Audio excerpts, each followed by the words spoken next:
क्या जनता हाथरस की बेटी को भूल जाएगी? तो मैं समझती हूँ जनता तैयार है ऐसी सरकार हटाने के लिए जो जुल्म करती है, जो सितम करती है, जो जातिवाद फैलाती है। क्या आप सब लोग तैयार हैं?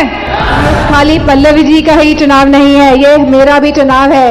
आप क्या हमारा सम्मान रखेंगे कि नहीं रखेंगे? इस बार 3 बहुएं एक साथ आई हैं, तो जो लोग दूसरों पर इल्जाम लगाते हैं वो पहले अपने गिरबान में झांक के देख ले कि उनके क्या हाल है। यह पेंशन हम 500 रुपए से बढ़ा के 18,000 रुपए प्रति माह देंगे। ये हुए हैं हमारे 700 किसान भाई और बुजुर्ग जन, उनको 25-25 लाख रुपए भी दिए जाएंगे। इन लोगों ने कनेक्शन तो दे दिए और सिलेंडर की कीमत कितनी बढ़ा दी बताइए। हर गांव में सीसीटीवी कैमरे लगाने का काम करेंगे।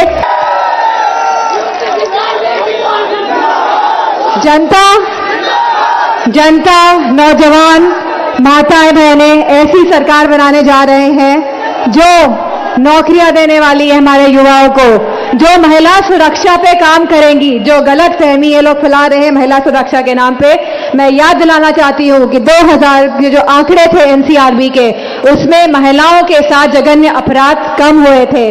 और इन 5 सालों में जो आंकड़े आए हैं वह आंकड़े बहुत ही दर्दनाक हैं।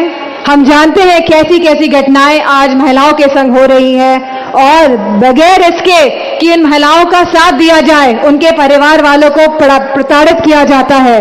क्या हाथरस की जनता घटना भूल जाएगी? क्या हम लोग, क्या जनता हाथरस की बेटी को भूल जाएगी? हम जानते नहीं है कैसे उसको जला दिया गया था रात को, और उसको उस अंतिम संस्कार जो एक हिंदू का धर्म है, एक अधिकार है, उसको भी वो नहीं करने दिया था ना? और उनके परिवार वालों को जो प्रताड़ना दी गई थी जनता ने सब देखा है। और वही उन्नाव की बेटी के साथ जो हुआ था वो भी जनता नहीं भूलेगी। उसके पिताजी को पुलिस वालों ने जेल में डाल के मार के उसको मार डाला, इतना पीटा कि वह बच नहीं पाए। तो मैं समझती हूँ जनता तैयार है ऐसी सरकार हटाने के लिए जो जुल्म करती है, जो सितम करती है, जो जातिवाद फैलाती है। क्या आप सब लोग तैयार हैं? ये जो चुनाव होने जा रहा है ये खाली पल्लवी जी का ही चुनाव नहीं है, ये मेरा भी चुनाव है। आप क्या हमारा सम्मान रखेंगे कि नहीं रखेंगे? दयाशंकर जी बताइए। चलिए, आप सबकी जिम्मेदारी है कि पल्लवी पटेल जी को इतने वोटों से जिताना है कि यहाँ के मंत्री जी भी शर्मिंदा हो जाएं। ये ऐसे करने से नहीं चलेगा, मैं देखूंगी। सरातू, ये मेरा पहला प्रचार है और मैं आप लोगों से आप वादा करेंगे, वचन दे रहे हैं कि मैं जिता के भेजेंगे। ये मेरी बहन जैसी है और मुझे पूरा विश्वास है ये महिलाओं का सम्मान और हक की बात रखेंगी, हमारे किसान भाइयों की बात रखेंगी, युवाओं की बात रखेंगी, और मुझे पूरा भरोसा है कि आप पल्लवी जी को अपना पूरा समर्थन देंगे। जो लोग अनाप शनाप बोल रहे हैं, अब उनको समझ आ गया कि हवाएं बदल गई हैं, मौसम बदल गया है और समाजवादी और गठबंधन की सरकार आ रही है। हमारी प्रत्याशी पल्लवी पटेल जी, जानते हैं इस बार 3 बहुएं एक साथ आई हैं। सुरातू की बहू पल्लवी पटेल जी, इलाहाबाद की बहू हमारी आदरणीय जया बच्चन जी, और मैं यूपी की बहू कह लूं अपने आप को, यूपी की बहू डिम्पल यादव। बेटे ने तो, सुरातू के बेटे ने तो धोखा दे दिया कि नहीं दिया।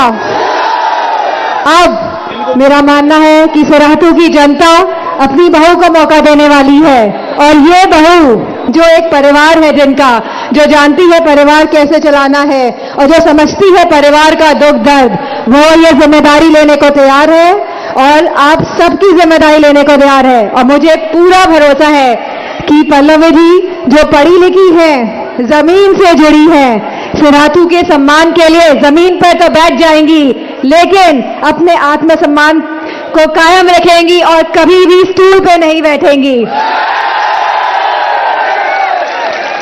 पल्लवी जी ही सुरातू को पल्लवित करने का काम करेंगी। और जया जी जन घोष करने आज यहाँ पे आई है और मुझे पूरा भरोसा है कि सराथों की जनता साइकिल का बटन दबा के इतने वोट देंगी कि मंत्री जी भी शर्मिंदा हो जाएंगे। होंगे कि नहीं होंगे? गुंडागर्दी की बात करते हैं समाजवादियों के लिए ये लोग कि नहीं करते? बताइए मंत्री जी पे कौन कौन से मुकदमे लगे हैं? ऐसी सरकार देखी है जिसने ऐसे मुख्यमंत्री जिसने अपने ही मुकदमे हटाए हो और उप मुख्यमंत्री जिन्होंने अपने ही मुकदमे हटाए हो? ऐसे कहीं पे हुआ है किसी भी प्रदेश में जहां पे ऐसी संगीन धाराएं लगी है और वो मुख्यमंत्री बनने के बाद, उप मंत्री बनने के बाद अपने ही धाराएं और अपने ही मुकदमे हटाए हो? तो जो लोग दूसरों पे इल्जाम लगाते हैं वो पहले अपने गिरबान में झांक के देख ले कि उनके क्या हाल है। आने वाले समय में 1 करोड़ से भी ज्यादा महिलाओं को पेंशन देनी पड़ेगी, तो ये पेंशन हम देंगे और यह पेंशन हम 500 रुपए से बढ़ा के 18,000 रुपए प्रति माह देंगे, जो सीधे महिलाओं के अकाउंट में जाएगी। और लैपटॉप मिले यहाँ पे किसी को? हमने सुना था लखनऊ में फोटो खिंचवाने के लिए एक कार्यक्रम कराया गया जहां पे फोन और लैपटॉप बांटे गए, लेकिन आखिरी में चुनाव आने से पहले जनता को बेवकूफ बनाने के लिए। और जब समाजवादी पार्टी की सरकार आएगी तो सब बच्चों को लैपटॉप देने का प्रावधान भी रखा गया है और दिया गया है और आने वाले समय में फिर देने का काम किया जाएगा। इसी के साथ जितने भी हमारे किसान भाइयों ने अपनी जान खोई है, जो शहीद हुए हैं, हमारे 700 किसान भाई और बुजुर्ग जन, उनको 25-25 लाख रुपए भी दिए जाएंगे। और जिन किसान भाइयों की मृत्यु हुई है सांड के द्वारा, सबसे प्रिय जानवर कौन सा है हमारे मुख्यमंत्री जी का? तो जिन हमारे किसानों की मृत्यु हुई है सांड के द्वारा, उनको भी 5 लाख राशि दी जाएगी। सभी 2 पहिए वाहन मालिकों को प्रति माह 1 लीटर पेट्रोल तथा ऑटो रिक्शा चालकों को 3 लीटर पेट्रोल व 6 किलो CNGC मुफ्त दी जाएगी। और 3 सिलेंडर साल के मुफ्त महिलाओं को दिए जाएंगे। इन लोगों ने कनेक्शन तो दे दिए और सिलेंडर की कीमत कितनी पहुंचा दी बताइए? उन कनेक्शन का कोई काम है अब? तो समाजवादी पार्टी सरकार आने पे हर महिलाओं को 3 सिलेंडर मुफ्त दिए जाएंगे। और इसी के साथ महिला सुरक्षा को लेकर मैं कहना चाहूंगी कि समाजवादी पार्टी सरकार के आने के बाद हम महिला सुरक्षा पे खास तौर पे काम करेंगे और हर गांव में सीसीटीवी कैमरा लगाने का काम करेंगे। हर गांव में सीसीटीवी कैमरे लगाने का काम करेंगे और एक पूरी, जिस तरह हमारे पुलिसकर्मी यहाँ खड़े हैं, तो पूरी महिला सुरक्षा इकाई बनाई जाएगी। महिलाओं के लिए पूरी पुलिस में एक अलग से इकाई बनाई जाएगी महिलाओं की, जिससे कि वो महिलाओं के दुख दर्द को समझेंगे और उनको एक ऐसा। इसी के साथ मैं कहना चाहूंगी कि यह चुनाव बहुत ही महत्वपूर्ण चुनाव है कि नहीं?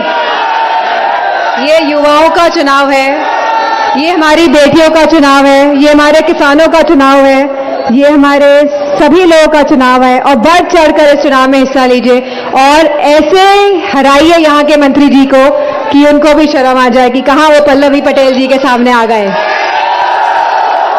इन्हीं शब्दों के साथ मैं अब यहाँ समाप्त करती हूँ और मुझे पूरा विश्वास है कि आप हमारा मान सम्मान रखेंगे और पल्लवी जी को बहुत अच्छी तरह से जिता के भेजेंगे। धन्यवाद।